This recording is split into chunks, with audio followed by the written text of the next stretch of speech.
नमस्कार, exam happy by Jharkhand channel में आपका स्वागत है। तो दोस्तों जुड़ चुका हूं मैं यहां पर आपके लिए जेटेट परीक्षा 2025-26 की तैयारी को लेकर के। तो आप सभी जेटेट का परीक्षा देने के लिए तैयार होंगे।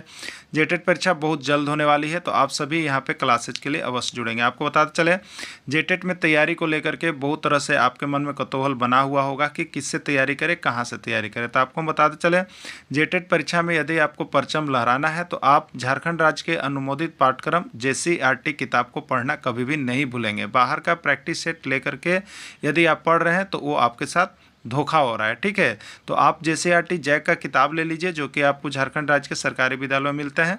अगर आपको नहीं मिल पाता है तो हम देखिए यहाँ पे झारखंड राज्य के सरकारी विद्यालय से आपको हूबहू हैंड रिटेन नोट्स डेली बना करके, जो आपका न्यू सिलेबस आया है उसके आधार पर यहाँ पर सभी सब्जेक्ट का, चाहे आप 1 से 5 के शिक्षक हो, चाहे 6 से 8 का शिक्षक हो, सभी की तैयारी करवाते हैं। आप घर बैठे यहाँ पर क्षेत्रीय भाषा छोड़ करके सभी सब्जेक्ट का केवल 500 रुपये में तैयारी कर सकते, जिसके लिए देखिए यहाँ पर आपको मोबाइल नंबर दिया गया है 9631054226 पर आप संपर्क करके यहाँ से सभी कोर्सेज परचेज भी कर सकते हैं, तैयारी भी कर सकते हैं। बहुत सारे कोर्सेज बन गए हैं, तो आप अवश्य संपर्क कर लेंगे, घर बैठे ही तैयारी यहाँ से हो जाएगी। चलिए देखते हैं आगे। सृजनात्मकता मौलिक परिणामों को व्यक्त करने की मानसिक क्रिया है। यह कथन किसका है? जेम्स ड्रेवर का, स्किनर का, क्रो एंड क्रो का, किसी का नहीं। ठीक है, अभी हमने क्या कहा था? तो सृजनशीलता मौलिक परिणामों को मानसिक प्रक्रिया है। मानसिक, देखिए सृजनात्मकता मानसिक, तो आपको क्या बोलते हैं कि पेड़ पर 2 कौवे बैठ जाएं, पेड़ पर 2 कौवे बैठ जाएं, ठीक है, और वो क्या करें? क्रो कौवा करता है ना, तो आपका क्या होगा? मानसिक खराब हो जाएगा। तो वही होता है। तो सृजनात्मकता एक मानसिक प्रक्रिया है, किसके अनुसार? तो 2 कौवे, क्रो एंड क्रो के अनुसार। ठीक है, तो राइट आंसर सी हो जाएगा। ठीक है, राइट आंसर सी हो जाएगा। देखिए यहाँ पे बनाया हुआ है, क्लियर। चलिए, सृजनात्मकता बालक में कौन सा गुण नहीं पाया जाता है? यूपी टेट 2014 का पूछा गया प्रश्न है। चलिए बनाइए फटाफट, आपको थ्योरी क्लासेज यहाँ पे समाप्त कर दिया गया। अब आप यहाँ पे ऑब्जेक्टिव प्रश्न करेंगे। ठीक है, प्रश्न है सृजनात्मकता बालक में कौन सा गुण नहीं पाया जाता है? देखिए याद रखिएगा, आप जब बहुत एक्साइटेड रहते हैं तो आपको ये नहीं वाला क्लास बहुत अधिक छूट जाता है, इसलिए ध्यान रखिएगा कि क्या बोल रहा है। ठीक है, ये नहीं वाले प्रश्न आपको बहुत ज़्यादा लाता है, और नहीं जहाँ भी आ गया ज़्यादा तो आपका पैराग्राफ जो है डाउन होने लगता है पासिंग मार्क्स का। ठीक है, इसलिए कितना भी आपको हल्का लगे आप उसको सही ढंग से प्रश्न को पढ़ेंगे। सृजनात्मकता बालक में कौन सा गुण नहीं पाया जाता है? ठीक है, मौलिकता। बताइए, सृजनशील बालक में मौलिकता होता है कि नहीं? अभी आप लोग इसको पढ़े थे, तो सृजनशील बालक में मौलिकता होता है। संवेदनशीलता, ठीक है, ये किसी भी कार्य को जो आप पढ़ा देते हैं, जो आप उनको कह देते हैं, उनके प्रति संवेदनशील होते हैं और वे संवेदनशीलता पाया जाता है। ठीक है, और सृजनात्मकताशील बालक में जिज्ञासा, तो सृजनशील बालक तो जिज्ञासु होता है, वो किसी भी चीज़ को जानने की इच्छा रखता है, कठिन कार्य करने की इच्छा रखता है, और रटने की प्रवृत्ति। देखिए सृजनशील बालक यही होता है, वो रटता किसी चीज़ को नहीं है, वो किसी चीज़ को मुक्त रूप से, स्वतंत्र रूप से बढ़ चढ़ करके आगे बढ़ के काम करना चाहता है। ठीक है, तो सृजनशील बालक में कौन सा गुण नहीं पाया जाता है? तो यहाँ पर राइट आंसर हो जाएगा कि सृजनशील बालक में रटने की प्रवृत्ति नहीं पाई जाती है। सृजनशील बालक में मौलिकता भी पाया जाता है, संवेदनशीलता भी पाया जाता है, और जिज्ञासा भी होता है, लेकिन रटने का प्रवृत्ति नहीं होता है। यूपी 2014 में पूछा गया था। ठीक है, चलिए हो गया। निम्न में से कौन सा बालक की सृजनात्मकता क्षमता विकसित करने में सहायक नहीं है? कौन सा चीज़ इसमें बच्चा में सृजनात्मकता का विकास नहीं करेगा? ठीक है, खेल, भाषण, कहानी लेखन, सृजनात्मकता। बताइए कौन सा है जो सृजनात्मकता का विकास नहीं करेगा? ठीक है, देखिए खेल में तो सृजनशीलता का बहुत अधिक विकास होता है, अनुशासन का विकास होता है, कुछ नया कर दिखाने का विकास होता है, इसलिए खेल से सृजनात्मकता का विकास होगा। आपसे पूछा है किस में नहीं होगा, तो खेल से सृजनात्मकता का विकास होगा। ठीक है, भाषण, देखिए भाषण से क्या होता है, किसी चीज़ को आप प्रेरित कर सकते हैं, लेकिन इसमें सृजनशीलता आप नहीं दे सकते हैं। भाषण देके कुछ नया चीज़ आप नहीं कर रहे हैं। ठीक है, तो ये भाषण जो है सृजनशीलता विकसित करने में सहायक नहीं है।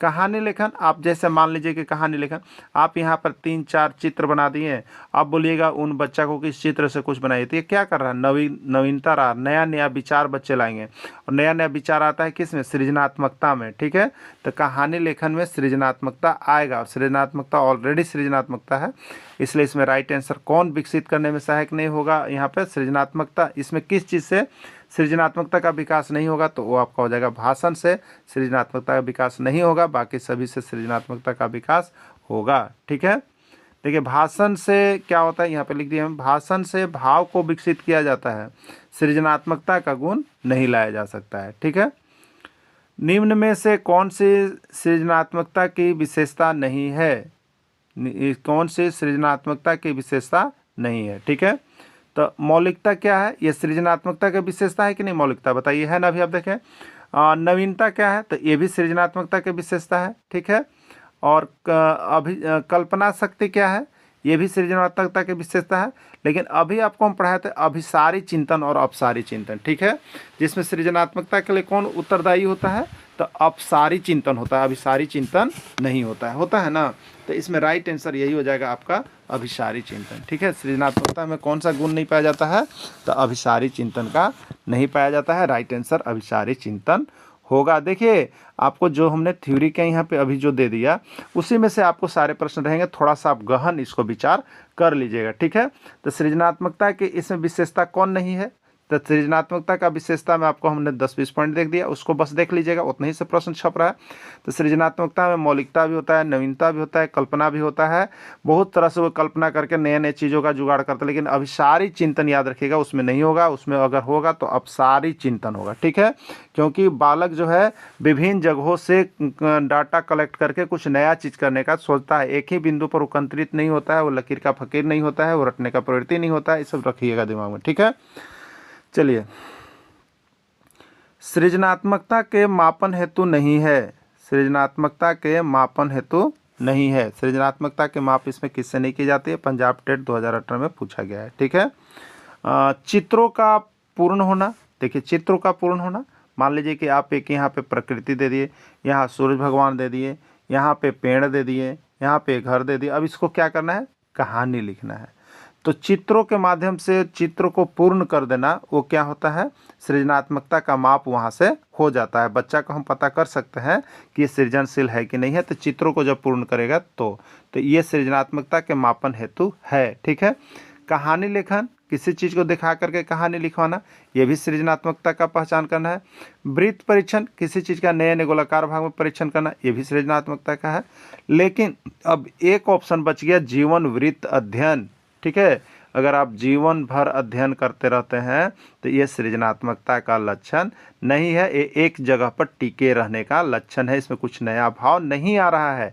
इसलिए सृजनात्मकता के मापन हेतु कौन नहीं है, तो जीवन वृत्त अध्ययन नहीं है। राइट आंसर इसका ये होगा। देखिए हर पॉइंट को, हाँ जैसे 4 पॉइंट रहते हैं उसको आप जब अपने में थोड़ा सा क्लियर करेंगे, क्लियरिफिकेशन करेंगे तो आपका समझिए कि यहाँ से प्रश्न का आंसर सही सही आपको निकलने लगेगा। ठीक है, और देखिए CDP आपको बता देते हैं, बाल विकास एवं शिक्षा शास्त्र, शिक्षण शास्त्र ऐसा चीज़ है जो आपको अगर नहीं इसको ठीक से कीजिएगा तो आपको हर ऑप्शन, प्रत्येक ऑप्शन जो है आपको सही लगता है। ठीक है, क्योंकि इसमें पहचान ही किया जा रहा है एक अच्छे शिक्षक का। ठीक है, तो आप जिस तरह का शिक्षक होंगे उसी तरह का आप टिकिंग करके आ जाते हैं।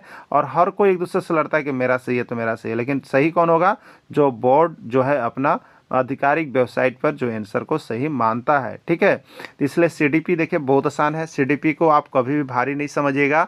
CDP को आप चाहते हैं तो 30 में से यहाँ पे आप आराम से 25 क्रॉस कर सकते हैं। सिर्फ इस तरह से आप सारे प्रश्नों को कर लेंगे, तो यहाँ से PDF लेके पढ़ लीजिएगा तो। ठीक है, तो आपका 5-6 टॉपिक है, सभी टॉपिक का हमने बनाना शुरू कर दिया। केवल ओरिजिनल प्रश्न और ऑथेंटिक प्रश्न जो कि अभी तक विभिन्न राज्यों से आए हैं। ठीक है, तो आप सभी यहाँ से CDP का जब भी नोट्स कंप्लीट हो जाए आप 150 रुपये में लेकर के यहाँ से पढ़ सकते हैं, नहीं तो पूरी क्लासेज के लिए आप यहाँ से जुड़ सकते हैं। ठीक है, चलिए देखिए यहाँ पर अगला प्रश्न है, निम्न में से कौन सा उदाहरण छात्रों की सृजनशीलता को प्रदर्शित करता है। इसमें कौन सा ऐसा उदाहरण है जो बता रहा है कि छात्र सृजनशील है। ठीक है, कब आया हुआ है प्रश्न, तो ये MP टेट 2016 में पूछा गया था। ठीक है, तो देखिए यहाँ पे पहला है अच्छी शैक्षिक उपलब्धि प्रदर्शित करना।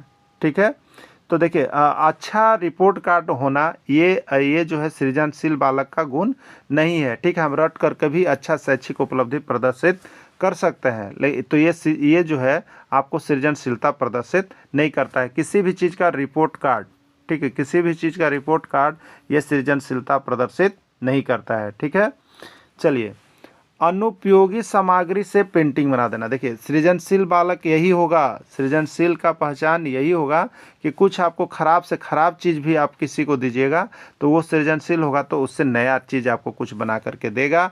यानी जो अनुपयोगी सामान जो आप फेंक दे रहे थे और अगर उसका वो कुछ करके दिखा रहा है तो ये सृजनात्मकता का पहचान उसमें हो रहा है, वो सृजनशील है। ठीक है।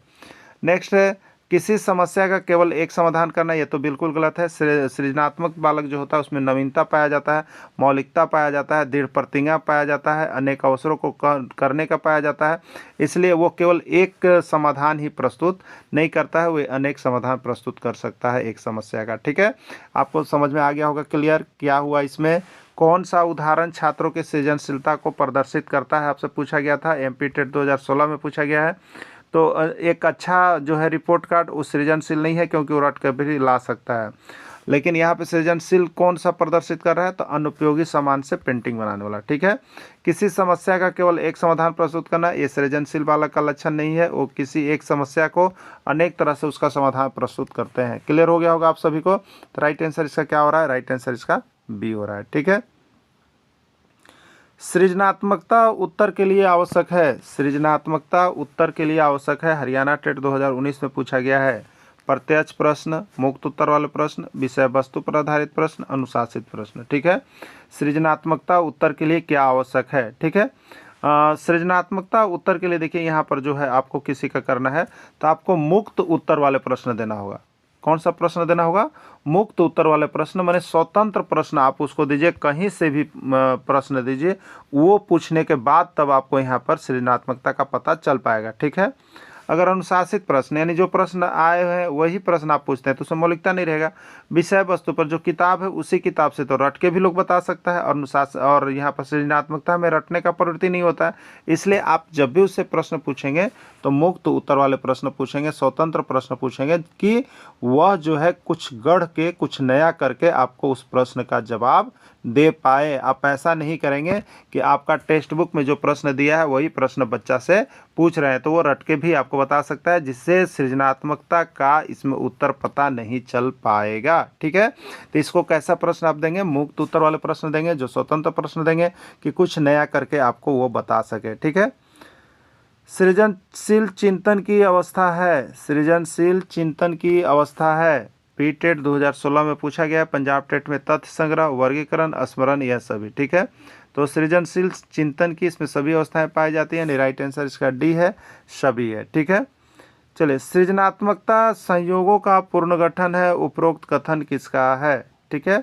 सृजनात्मकता संयोगों का पुनर्गठन है, उपरोक्त कथन किसका है, रीट 2014 में पूछा गया था। ठीक है। देखिए कोहलर है, कॉफका है, रिबोट है, फ्राइड है, नाम इतने ही दिया हुआ था, लेकिन आप लोगों की सुविधा के लिए हमने किस वैज्ञानिक ने कौन सा सिद्धांत दिए हैं ये हमने बगल में आपको लिख दिया है। ठीक है। तो ये ऑप्शन नहीं था, ऑप्शन सिर्फ आपका यही है ना। तो देखिए यहाँ पे कोहलर क्या है, तो कोहलर जो है, कोहलर ने सूझ का अंतर्दृष्टि का सिद्धांत दिया। कोफका क्या है, ये भी अंतर्दृष्टि का। रिबोट क्या है, सृजनात्मकता का सिद्धांत है। और फ्राइड क्या है, मनोविश्लेषणवाद को दिए हैं। तो सृजनात्मकता संजोगों का पुनर्गठन है, ये किसने कहा है, रिबोट ने कहा है। किसने कहा है, रिबोट ने कहा है। निम्न में से कौन सी सृजनात्मकता की विशेषता नहीं है, सृजनात्मकता की विशेषता कौन नहीं है आपको बताना है, हरियाणा टेट 2016 में पूछा गया है। ठीक है। चलिए, आप सभी का भी आंसर बहुत सही आ रहा है, आप सभी को जुड़ जाते हैं। आपका देखिए जैसे जैसे यहाँ पे जो न्यू सिलेबस के अनुसार पीडीएफ कंप्लीट होते जा रहा है, टॉपिक कंप्लीट होते जा रहा है, वो आपको हम जल्द से जल्द देने का प्रयास कर रहे हैं। तो इसमें सभी प्रकार के शिक्षक जुड़े हुए हैं। ये जो सीडीपी की क्लासेज है वो आपका 1 से 5 शिक्षक, 6 से 8 सामाजिक विज्ञान, भाषा और गणित विज्ञान, तीनों प्रकार के शिक्षकों के लिए इंपॉर्टेंट है। इसलिए अभी आप इसकी क्लासेज डेली देख लेंगे, जैसे ही आपको पीडीएफ इसकी तैयार होती है हम आपको यहाँ पे क्लासेज दे देंगे। ठीक है। तो 5-6 पीडीएफ हैं, आप सभी को देखेंगे और वहीं से प्रश्न रहेंगे। समझने का प्रयास कीजिएगा कि सृजनात्मकता में क्या हो सकता है। तो निम्न में से कौन सृजनात्मकता की विशेषता नहीं है आपको बताना है। मौलिकता, आपको याद होगा कि यहाँ पे जो होता है मौलिकता पाया जाता है, किसमें, सृजनशील बालक में मौलिकता पाया जाता है, आपको पहले बताया गया है। ठीक है। नवीनता, देखिए जो है उसको पहले नवीनता, तो सृजनशील बालक नवीन होता है, कुछ नया नया कार्य करके दिखलाने का यहाँ पे उसके पास साहस होता है। ठीक है।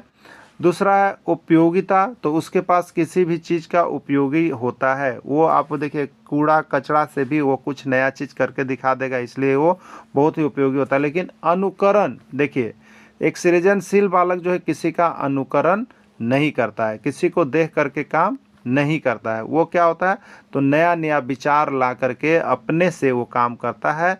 यानी कौन विशेषता नहीं है, तो अनुकरण जो है इसका विशेषता नहीं है। सृजनात्मक बालक किसी का अनुकरण नहीं कर रहा होता है, वो स्वयं से कुछ नया कार्य करने का प्रवृत्ति उसमें होता है। तो जो एक दूसरे का अनुकरण करते हैं, एक दूसरे का कॉपी छाप उतार लेते हैं, जो पुरानी परंपराओं पर चलते हैं, वो सृजनशील बालक नहीं है, उसमें सृजनात्मकता नहीं है। इसलिए पूछा है कि कौन सृजनात्मकता की विशेषता नहीं है, तो सृजनात्मकता की विशेषता अनुकरण नहीं है, राइट आंसर होगा। सृजनात्मकता का विशेषता मौलिकता है, उपयोगिता है, नवीनता है। ठीक है, कौन नहीं है, अनुकरण नहीं है। तो आपसे पूछा था कौन नहीं है, तो आप उसका राइट आंसर अनुकरण कीजिएगा। सृजनशील बालक, देखिए यहाँ पे हमने लिख दिया है कि सृजनशील बालक किसी का अनुकरण नहीं करता, बल्कि सृजनशील बालक का सभी कोई अनुकरण करता है। क्लियर, सृजनशील बालक किसी का अनुकरण नहीं करता, लेकिन जो बालक सृजनशील है उसका अनुकरण सभी लोग करते हैं। ठीक है, चलिए, सृजनात्मकता बालक में पाई जाती है, सृजनात्मकता बालक में पाई जाती है उदासीनता, क्रोधी प्रवृत्ति, परिहास प्रियता, कोई नहीं। उत्तराखंड टेट 2019 में पूछ दिया। ठीक है, सृजनशील बालक कभी उदास नहीं होते हैं, वो कठिन से कठिन परिस्थितियों में भी कुछ हल्के से हल्के हुए काम कर सकते हैं, भारी से भारी काम कर सकते हैं, इसलिए उदासीन कभी नहीं होते हैं। वो हर समय नया से नया कार्य करने के लिए प्रेरित रहते हैं। ठीक है, दूसरा क्रोधी प्रवृत्ति, तो जो सृजन बालक हैं वो क्रोध में नहीं आते हैं, क्रोधी प्रवृत्ति के नहीं होते हैं। परिहास प्रियता, हाँ देखिए इनमें एक चीज़ पाई जाती है सृजनशील बालक में कि परिहास प्रियता, ये लोगों को बहुत प्रिय होते हैं, इनका जो है मान सम्मान सभी जगहों पर फैला हुआ रहता है, तो ये परिहास प्रियता होते हैं। ठीक है, राइट आंसर इसका सी हो जाएगा, परिहास प्रियता। ठीक है, सृजनात्मकता मुख्य रूप से संबंधित है, सृजनात्मकता किस मुख्य रूप से संबंधित है आपको बताना है। बिहार टेट 2014 में पूछा था, मॉडलिंग से, अनुकरण से, अभिसारी चिंतन से, अपसारी चिंतन से। ठीक है, तो सृजनात्मकता जो है अनुकरण नहीं करता है, एक चीज़ आपको पकड़ा रहा है कि अनुकरण नहीं करता है। सृजनात्मक व्यक्ति का अनुकरण सब कोई करता है, लेकिन सृजनात्मक व्यक्ति किसी का अनुकरण नहीं करता है। अभिसारी चिंतन, तो अभी आपको बताया था चिंतन में दो प्रकार था, जिसमें सृजनात्मकता के लिए अभिसारी चिंतन नहीं होना चाहिए, होना क्या चाहिए, अपसारी चिंतन। तो यहाँ पर राइट आंसर अपसारी को, मॉडलिंग जो है सृजनात्मकता का नहीं है, वहाँ पर कोई रोल मॉडल नहीं होता है, इसलिए अपसारी चिंतन इसका राइट आंसर होगा। यानी सृजनात्मकता मुख्य रूप से अपसारी चिंतन से जुड़ा हुआ है। क्यों जुड़ा हुआ है, क्योंकि यह एक बिंदु पर केंद्रित नहीं होता है, बल्कि यह विभिन्न प्रकार के कार्य करने की क्षमता रखते हैं। ठीक है, सृजनात्मकता मौलिक परिणामों को व्यक्त करने की मानसिक प्रक्रिया है, यह परिभाषा किसका है, पंजाब टेट 2018 में पूछा गया है। ठीक है, तो सृजनात्मकता और मानसिकता सभी आपको बताएं कि दो कौवे हैं, वो बैठ के क्रो क्रो करेंगे, क्रो क्रो करेंगे, तो आपका क्या होगा, मानसिक खराब हो जाएगा। इसलिए सृजनात्मकता में जो मानसिक जुड़ेगा वो क्रो एंड क्रो के अनुसार जुड़ेगा। क्रो एंड क्रो किस में है, ए में है, तो राइट आंसर इसका ए हो जाएगा। सृजनात्मकता बालक की विशेषता है, सृजनात्मकता बालक की विशेषता है कौन सा, देखिए विशेषता जरूर देख लीजिएगा, सृजनशील बालक में यही पाया जाता है। आप अगर इसका हर पॉइंट 4 को दिया रहता है, थोड़ा सा क्लियर कीजिएगा, तो आपको सृजनात्मकता से एक प्रश्न अवश्य आपका बन जाएगा। ठीक है, उत्तराखंड टेट 2020 में पूछा गया है। तो सृजनात्मकता बालक की विशेषता कौन सा है, तो वे संवेदनशील होते हैं, परिहास प्रिय होते हैं, जिज्ञासु होते हैं, उपयुक्त सभी। तो राइट आंसर डी होगा, वे किसी कार्य के प्रति संवेदनशील भी होते हैं, यानी करने की क्षमता रखते हैं, परिहास प्रिय होते हैं, यानी खेल खेल में भी बहुत तरह से हुए क्या होते हैं, तो आगे बढ़ जाते हैं, सभी का वो पसंदीदा बन जाते हैं। जिज्ञासु होते हैं, तो जिज्ञासु होते हैं, तो सृजनशील बालक तो जिज्ञासु होते ही हैं, किसी चीज़ को जानने की इच्छा रखते हैं, कोई भी कठोर कार्य करने की इच्छा रखते हैं, लकीर का फकीर नहीं होने की इच्छा रखते हैं, खराब से खराब सामान से अच्छा सामान बनाने के लिए जिज्ञासु होते हैं। ठीक है, तो जिज्ञासु होते हैं, यानी राइट आंसर डी होगा, उपयुक्त सभी ना।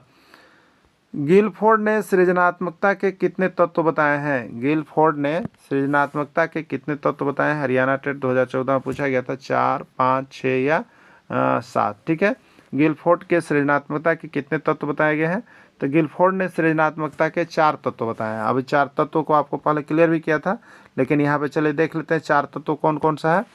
तो तात्कालिक स्थिति से परे जाने की योग्यता, जो अभी उनका स्थिति अच्छा या खराब हो उससे बाहर निकलने की योग्यता रखते हैं। समस्या की पूर्ण व्याख्या, कोई भी समस्या है उसको नए सिरे से वो उसको बना करके अच्छा कर करके उसका हल एक नहीं अनेक प्रकार से ढूंढने की क्षमता रखते हैं। समन्वयशीलता, यह बालक क्या होते हैं, तो समन्वय कर लेते हैं, कहीं भी जा करके अपने आप को एडजस्टेबल होते हैं और ये समन्वय करके कुछ नया कार्य कर लेते हैं किसी भी चीज़ों से, ठीक है। तो ये भी चीज़ है। अब आपका है दूसरों के विचारों को परिवर्तन करने की योग्यता। सृजनशील बालक जो है किसी के विचार को भी बदल सकता है, परिवर्तन कर सकता है, ये योग्यता रखता है। यही इसका 4 तत्व है, ठीक है। सृजनशील बालक का दृष्टिकोण समान बालकों की तुलना में, सृजनशील बालक एक होगा और एक सामान्य बालक होगा, उसकी तुलना में उसका क्या होता है। पंजाब टेट 2016 में पूछा है, समान होता है, भिन्न होता है, समकक्ष होता है, कोई नहीं, ठीक है। सृजनशील बालक को एक खड़ा करेंगे और एक सामान्य बालक को खड़ा करके तुलना करेंगे तो क्या होगा, एक दोनों समान होंगे, एकदम बिल्कुल अलग, ठीक है। समकक्ष होंगे, बिल्कुल गलत, कोई नहीं है तो ये, यानी वो एक दूसरे से भिन्न भिन्न होंगे उनके विचार में, ठीक है। एक सृजनशील बालक को लाए, एक सामान्य बालक को लाए हैं, ठीक है। उसको भी एक गेंदा देंगे, इसको भी एक गेंदा देंगे। अभी गेंदा से कुछ सृजनशील बालक जो है इस गेंदा से कुछ नया चीज कर जाएगा, ये बालक जो है गेंदे में देखते रह जाएगा। तो सृजनशील बालक क्या होते हैं, अन्य बालकों की अपेक्षा भिन्न होते हैं, अलग अलग होते हैं, भिन्न भिन्न होते हैं, ठीक है। चलिए अगला, समान बुद्धि लब्धि वाला बालक की सृजनशीलता, जैसे अगर बुद्धि लब्धि उसका भी 120 है और इसका भी 120 है तो दोनों बालक की समान बुद्धि लब्धि है और उसकी सृजनशीलता क्या होगी, बुद्धि लब्धि तो सेम है लेकिन सृजनशीलता क्या होगा, समान होगा, समकक्ष होगा, भिन्न होगा या कोई नहीं होगा, ठीक है। अगर दो बालक के बुद्धि लब्धि सेम भी पाई जाती है तो उनकी सृजनशीलता, उसमें सृजनात्मकता जो होता है वो समान नहीं होता है, समकक्ष नहीं होता है, भिन्न होता है, अलग अलग होता है, ठीक है। क्या होता है, भिन्न होता है, अलग अलग होता है, क्लियर। चलिए नेक्स्ट देखिएगा, सृजनात्मकता उत्तरों के लिए आवश्यक है। सृजनात्मकता उत्तर के लिए क्या आवश्यक है, एमपी टेट 2017 में प्रश्न पूछा गया। प्रत्यक्ष शिक्षण, विषय वस्तु पर आधारित, मुक्त उत्तर वाला प्रश्न, एक अत्यंत अनुशासित बैच, ठीक है। तो सृजनात्मकता उत्तर के लिए प्रत्यक्ष शिक्षण एकदम सामने बैठा के कराना कोई जरूरी नहीं है। विषय वस्तु पर आधारित प्रश्न को पूछना उनसे कोई जरूरी नहीं है क्योंकि विषय वस्तु पर आधारित प्रश्न कोई भी व्यक्ति रट के बता सकता है, ठीक है। एक अत्यंत अनुशासित करना ये जरूरी नहीं है। अब यहाँ पर होता है कौन सा उत्तर के लिए आवश्यक है, तो मुक्त उत्तर वाले प्रश्न जिसका पहले से किसी भी प्रकार का इस तरह का प्रश्न नहीं दिया गया है और आप उनसे मुक्त उत्तर वाले प्रश्न जब सबसे बाहर पूछेंगे और उस प्रश्न को जो भी बच्चा करेगा वो क्या होगा, आपको सृजनशील बालक होगा, ठीक है। तो उसके लिए मुक्त उत्तर वाले प्रश्न को पूछना चाहिए, नहीं कि किताब का एकदम लिखा हुआ प्रश्न पूछ रहे हैं तो बच्चा रट करके भी बता सकता है, ठीक है। डिसलेक्सिया संबंधित है, बताइए, UP TET, CG TET, MP TET सब में आ गया, ठीक है। डिसलेक्सिया किससे संबंधित है, पठन विकार, गणितीय संबंधी विकार, लेखन संबंधी विकार, ग्राम कौशल संबंधित विकार, ठीक है। देखिए यहाँ पर क्या आ गया, आप याद रखिएगा, लैक्सिया है ना, आपको बताया था हमने कि लक्स को लुक्स पढ़ रहा था बच्चा और लुक्स को आप याद रखिएगा लैक्सिया, तो ये पढ़ने में प्रॉब्लम का विकार है, इसलिए पठन संबंधी विकार है। कैसा विकार है, पठन विकार है, राइट आंसर ए हो जाएगा। चलिए अगला है, देखिए यहाँ पे हमने हिंट्स कर दिया है, जो वीडियो देख लिए ठीक है, जो नहीं देखे इनके लिए यहाँ भी है तो आप इसको देख लीजिएगा। एलेक्सिया किससे संबंधित है, बताइए। एलेक्सिया मतलब यहाँ पर लैक्सिया याद रखिएगा, लक्स को बच्चा लुक्स पढ़ रहा है, लुक्स मतलब लैक्सिया है और लैक्सिया पढ़ने में गलती किया है इसलिए पठन विकार है, ठीक है। तो ये पठन विकार से जुड़ा हुआ है, क्लियर। चलिए, राम जब किताब पढ़ने लगता है, देखिए प्रश्न है कि राम जब किताब पढ़ने लगता है तो वह सा को वाज पढ़ता है, यह किस विकार से ग्रसित है, ठीक है। पढ़ने का विकार है, पढ़ने में कौन सा होता है, ये पढ़ने में गलती कर रहा है इसलिए ये पठन विकार होगा, ठीक है। कैसा विकार होगा, पठन विकार होगा, पढ़ने की गलती हो रही है बच्चे से। एमपी टेट 2016, उत्तराखंड टेट 2020 में पूछा गया है, ठीक है। नेक्स्ट प्रश्न है, एक प्रतियोगिता में बच्चा एम को डब्लू पढ़ रहा है, एक प्रतियोगिता में बच्चा एम को डब्लू पढ़ रहा है, यह किस रोग से ग्रसित है। पंजाब टेट 2015, सीजी टेट 2018 में पूछा है। मौखिक भाषा, लेखन विकार, पठन विकार या कोई नहीं, ठीक है। किस रोग से ग्रसित है, ठीक है। एक प्रतियोगिता बच्चा एम को क्या पढ़ दिया बताइए, डब्लू पढ़ दिया, लिखा नहीं है, पढ़ा है, दिमाग में रखिएगा।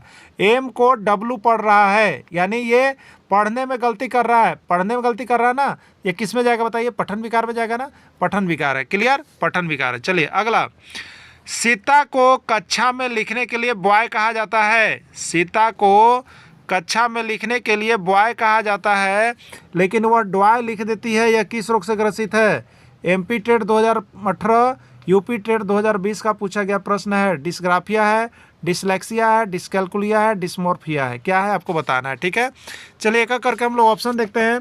ग्राफिया किस में होता है बताइए, ग्राफ, तो ग्राफ कैसे बनाया जाता है, लिख कर, यानी लिखने वाले अक्षमता को किस में डालते हैं, ग्राफिया में। लेक्सिया क्या है, बच्चा लक्ष्य को लुक्स पढ़ रहा था, जो लेक्सिया था, तो डिसलेक्सिया पढ़ने वाले अक्षमता है। कैलकुलिया क्या था, तो कैलकुलिया कैलकुलेशन से जुड़ा हुआ है, इसलिए गणितीय संबंधी विकार है। और डिस्मोर्फिया में यहाँ पर भ्रम वाली स्थिति होती है। ठीक है, तो आपसे पूछा है कि कक्षा में लिखने के लिए बॉय को डॉय लिखा था। ठीक है, तो ये क्या हो गया, लिखना क्या होता है, तो लिखा जाता है कौन, ग्राफ लिख कर बनाया जाता है, इसलिए ग्राफिया से जुड़ा है। ग्राफिया यहाँ देखिए इसमें है, इसके पहले डिस लगा, इसलिए डिस्ग्राफिया आ जाएगा। राइट आंसर डिस्ग्राफिया होगा। क्लियर, बाकी हमने नीचे सारा चीज लिख दिया है। एक बच्चा पी को क्यों लिखता है, यह किस रोग से ग्रस्त है? यह पंजाब टेट 2020 और सीजी टेट 2019 का पूछा गया प्रश्न है। एलेक्सिया, डिस्ग्राफिया, अफेजिया या कोई नहीं। ठीक है, एक बच्चा पी को क्यों लिखता है। क्लियर, देखिए बच्चा पी को क्यों लिख रहा है, बच्चा पी को क्या लिख रहा है, क्यों लिख रहा है। ठीक है, ये लिखने संबंधी कठिनाइयाँ हैं। ठीक है, तो लिखने वाला के लिए हमने क्या ट्रिक बताया आपको कि ग्राफ लिख कर बनाया जाता है, इसलिए लिख कर जो प्रॉब्लम होगा वो ग्राफ मतलब ग्राफिया से जुड़ा होगा। और ग्राफिया वाला सेशन कहाँ पे है, तो ग्राफिया वाला सेशन यहाँ पर है, ग्राफिया है, इसके पहले डिस लगाया तो डिस्ग्राफिया सही आंसर है। ठीक है, बस देखिए इसी तरह से आप प्रश्न को पकड़ते जाइएगा, आपका यहाँ पे जो है CDP बहुत ही अच्छा हो जाएगा। 7 चैप्टर दिए हैं, 7 चैप्टर हम आपको बहुत जल्द समाप्त कर दे रहे हैं, इतना से आपको बहुत अच्छा यहाँ पे अंक उड़ जाएगा। तो देखिए जो शिक्षक अभी तक यहाँ से JCRT का टेक्स्ट बुक और सारे इंपॉर्टेंट प्रश्न को लेने के लिए नहीं जुड़े हैं वो जुड़ जाइएगा। अभी आपको देखिए यहाँ पर EVS का नोट्स पूरे कंप्लीट है, आपको 5 टॉपिक, उसको आप लेकर के पढ़ लीजिएगा। 150 रुपये मिल रहे हैं। ठीक है, आपको फिर मैथ भी पूरे सेशन 1 to 5 के कंप्लीट हो गए हैं, आप ले सकते हैं, वो भी आपको 150 मिलेंगे। हिंदी का पूरा सेशन कंप्लीट है, वो आप 100 रुपये में यहाँ से ले सकते हैं, जो जेटेट न्यू सिलेबस जारी किया गया है। ठीक है, आराम से, अगर जो सिंगल लेना चाहते हैं, नहीं तो 1 to 5 की तैयारी केवल 500 में और 6 to 8 की तैयारी 500 में और दोनों की तैयारी 800 में करवाया जा रहा है। आप 100% यहाँ से प्योर JCRT किताब, बहुत कम प्रश्न, बहुत ज़्यादा अंक उठा सकते हैं। इसी तरह से आपको सारा चीज़ बनाया हुआ मिलेगा, इसलिए आप यहाँ से ले सकते हैं। सारे session, geography session, civic session, history session, सब कुछ आपकी तैयारी की ओर है। आप जुड़ करके तैयारी करेंगे तो उससे बेस्ट तैयारी और कहीं आपको मिलने जानने वाला नहीं है। ठीक है, तो लेडी को लेबी लिख आ रहा है, यानी यहाँ पर लिखने वाला प्रॉब्लम है, तो लिखने वाला प्रॉब्लम के लिए हम लोग याद रखते हैं कि ग्राफ लिख कर बनाया जाता है, इसलिए लिखने वाली समस्या जो भी है उसको ग्राफिया में डालिएगा। ग्राफिया कहाँ है, ई में है, इसलिए डिस्ग्राफिया, ई इसका राइट आंसर हो जाएगा। ठीक है, चलिए अगला प्रश्न आया हुआ था, देखिए यूपी टेट और CG टेट दोनों में पूछा हुआ था। क्या पूछा हुआ था कि एक पेंटिंग प्रतियोगिता में रीता को पैरेट का चित्र बना करके देने के लिए कहा गया। वह पैरेट का चित्र बनाती है, लेकिन वह पेपर पर कैरोट लेकर आ जाती है, यह किस रोग से ग्रसित है? यूपी टेट 2016। ठीक है, लिखने में समस्या हुआ है, पी के जगह क्यू हुआ है, लिखने में समस्या हुआ है, तो लिखने के लिए हमने बताया है कि ग्राफ लिख कर बनाओ, इसलिए लिखने वाले अक्षमता को ग्राफिया कहते हैं, इसलिए यह डिस्ग्राफिया हो जाएगा। क्लियर, चलिए अगला देखिएगा, लिखने संबंधी कठिनाई किस रोग से ग्रसित है? पंजाब टेट 2021, हरियाणा टेट 2019 से पूछा है, लिखने संबंधी कठिनाई किस रोग से ग्रसित है? तो अभी आपको बताया डिस्ग्राफिया से ही है। ठीक है, ग्राफिया में ग्राफ लिख कर बनाया जाता है, इसलिए लिखने वाली समस्या डिस्ग्राफिया। फेजिया में क्या है, भाषा को फेज बाय फेज सीखा जाता है, इसलिए मौखिक भाषा संबंधित विकार डिस्फेजिया। कैलकुलिया में क्या है, कैलकुलिया कैलकुलिया क्या है, तो कैलकुलिया कैलकुलेशन से जुड़ा हुआ है, और ये कैलकुलेशन मैथ सेशन में होता है, मैथ गणित हो गया, तो गणित संबंधी विकार आपका डिस्कैलकुलिया है। इस तरह से याद कर लीजिएगा, नहीं तो फिर छोड़ के आइएगा तो पछतावा होगा आपको। ठीक है, इसलिए इसको डेली जुड़िए और डेली तैयारी कीजिए। गणितीय कार्य से जुड़ी अक्षमता को कहा जाता है Uttarakhand TET 2017, Punjab TET 2016, dysgraphia, dyscalculia, dysphagia, dysmorphia. ठीक है, गणितीय कार्य से जुड़ी अक्षमता को क्या कहा जाता है? ठीक है, देखिए गणित किससे है बताइए। गणित में क्या होता है, कैलकुलेशन होता है ना, गणित में कैलकुलेशन, और कैलकुलेशन मतलब कैलकुलिया आपको हमने बताया था ना, तो गणितीय कार्य से जुड़ी है क्षमता कैलकुलिया, और कैलकुलिया का अगर डिस लगाई तो डिसकैलकुलिया, तो डिसकैलकुलिया होगा। ठीक है, चलिए अगला है। देखिए यहाँ पे हमने उसी को क्लियर किया है, आपको यहाँ पे क्लियर कर दिया है, ये चीज़ सारा चीज़ लिखा हुआ है। समझने के ख्याल से आपको हमने बहुत यहाँ पे अच्छे तरह से नोट्स तैयार किए हैं, तो इसलिए आप सभी यहाँ से अवश्य जुड़ करके तैयारी कर लीजिएगा। सारे सब्जेक्ट का नोट्स उपलब्ध है। गणित प्रतियोगिता में एक बच्चा 2 गुने 3 बराबर 5 लेकर आता है, यह किस रोग से ग्रसित है? हरियाणा टेट 2016 और रीट 2014 में पूछा गया है। ठीक है, गणित का है 2 गुने 3, यानी बच्चा गुना नहीं इसको प्लस समझ रहा है। तो ये जो गणित वाली समस्या होती है उसमें क्या होता है, कैलकुलेशन गलत होता है। तो कैलकुलेशन मतलब क्या हमने आपको बताया, कैलकुलिया या कैलकुलेटर। कैलकुलेशन कैलकुलेटर से, और कैलकुलेटर मतलब कैलकुलिया, याद रखिएगा। तो कैलकुलिया के आगे डिस लगाइएगा तो डिस कैलकुलिया बनेगा। यानी जो कैलकुलेशन वाली चीज़ जितनी भी आ जाए, मैथ वाली चीज़ है, कैलकुलेशन वाली चीज़ जितनी भी आ जाए, गणित वाली चीज़ जितनी भी आ जाए, सभी कोई कैलकुलेशन से रहेगा। कैलकुलेशन को कैलकुलिया याद रखना है और उसके आगे डिस लगा देना है, डिस कैलकुलिया हो जाएगा। ठीक है, राइट आंसर इसका ये हो जाएगा। प्रियंका अपनी कक्षा में 6/2 बराबर 4 लिख देती है। प्रियंका अपनी कक्षा में 6/2 बराबर 4 लिखती है। बच्चा किस रोग से ग्रसित है? अफेजिया, डिसकैलकुलिया, डिसलेक्सिया, कोई नहीं। ठीक है, यूपी टेट 2016 और उत्तराखंड टेट 2018 का पूछा गया प्रश्न है। ठीक है, प्रियंका अपनी कक्षा में क्या लिखी है? 6/2 बराबर 4, यानी भागा को क्या समझी? माइनस समझी, समझे ना, तभी नहीं यहाँ पर 4 लिख दी। बताइए, तो ये गणित संबंधी प्रॉब्लम है। और गणित में क्या होता है, कैलकुलेशन होता है। कैलकुलेशन किससे करते हैं लोग? कैलकुलेटर्स करते हैं। और कैल जैसे आ गया तो उसको कैलकुलिया कर दीजिएगा। तो अब यह रोग है इसलिए इसको डिसकैलकुलिया में डालेंगे हम लोग, डिसकैलकुलिया इसका राइट आंसर होगा, बी इसका राइट आंसर है। ठीक है, नमिता 4/2 बराबर 6 लिख रही है, यह किस रोग से ग्रसित है? डिस्ग्राफिया, डिसकैलकुलिया, डिस्फेजिया, कोई नहीं। ठीक है, 4/2 बराबर 6, यानी क्या हो रहा है, भागा को प्लस समझ रही है, इससे यह 6 लिखा गया है। तो ये गणित का रोग है। गणित में कैलकुलेशन, कैलकुलेशन में कैलकुलिया, यानी डिसकैलकुलिया होगा। राइट आंसर डिसकैलकुलिया होगा। ठीक है, चलिए एक बच्चा मौखिक रूप से भाषा का संप्रेषण नहीं कर पा रहा, वह किस रोग से ग्रसित है? डिस्ग्राफिया, डिसकैलकुलिया, डिसकैलकुलिया, डिस्फेजिया या डिसमोर्फिया, क्या है? ठीक है, ये आपको बताना है, एमपी टेट 2018 का प्रश्न है। ठीक है, तो देखिए भाषा का, जैसे मौखिक भाषा का आता है तो आपको बताया था भाषा कैसे सीखा जाता है, फेज बाय फेज सीखा जाता है। तो भाषा वाला जब रोग आएगा तब फेज मतलब फेजिया याद रखिएगा, फेजिया। ठीक है, तो ये भाषा के लिए कौन आएगा? डिस्फेजिया आएगा। फेजिया मतलब भाषा फेज बाय फेज, फेजिया, डिस्फेजिया। ठीक है, देखिए यहाँ पे हमने बना भी दिया है, जो बोला उसको बना दिया। भाषा फेज बाय फेज सीखा जाता है इसलिए इसको फेजिया कहा जाता है, और भाषा संबंधी विकारों को डिस्फेजिया कहा जाता है। ठीक है, मौखिक रूप से भाषा सीखने की क्षमता को कहते हैं, मौखिक रूप से भाषा सीखने की क्षमता को क्या कहते हैं? सीजी टेट 2016 का प्रश्न है। Dysgraphia, dyscalculia, dysphagia, dysmorphia. ठीक है, तो भाषा फेज बाय फेज सीखा जाता है इसलिए भाषा फेजिया से आएगा, तो डिस्फेजिया इसका राइट आंसर हो जाएगा। तो डिस्फेजिया हो जाएगा, राइट आंसर इसका सी हो जाएगा। ठीक है,